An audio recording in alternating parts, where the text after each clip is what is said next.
When we think about the REITization trend, which really started in 2010, but we're seeing a lot more of it in recent months, is there are really two ways that REITs have come into formation. One is by simply a C Corp converting to REIT status, and the second way is for a C Corp to spin out its real estate into a separately traded REIT. So first on the conversion front, the main benefit is almost complete elimination of corporate taxes and the replacement of corporate taxes with dividends to shareholders.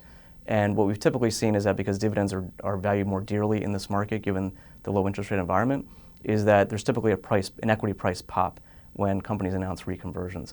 The flip side, or the negative to a REIT conversion, is that because a company now needs to pay out the majority of its cash flow in the form of dividends, it needs to access the capital markets much more frequently. So, and some of these companies are in less traditional REIT asset classes, such as prisons, billboards, telecommunications, copper and fiber. Those are asset classes that the traditional REIT investor is less familiar with, such that there may be some concerns regarding the ability for those companies to access capital when they need it. The second way we've seen REITs come into existence is again via the REIT spinoff or the OpCo-PropCo. Again, the primary benefit is reduction in corporate taxes from the OpCo standpoint. One of the other benefits is that now the company's able to extract or derive value from its real estate by creating a separate real estate company.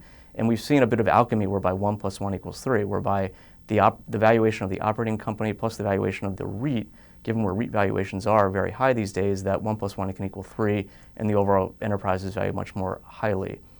A few of the cons or the negatives to an OpCo-PropCo is that on day one, because the OpCo has now leased virtually all of its income-producing assets to a REIT, it now has entered into a long-term obligation, which, while it may have a maturity of 10 or 15 years, it's effectively a perpetual obligation, because if the company wants to remain in business, it needs to renew those leases.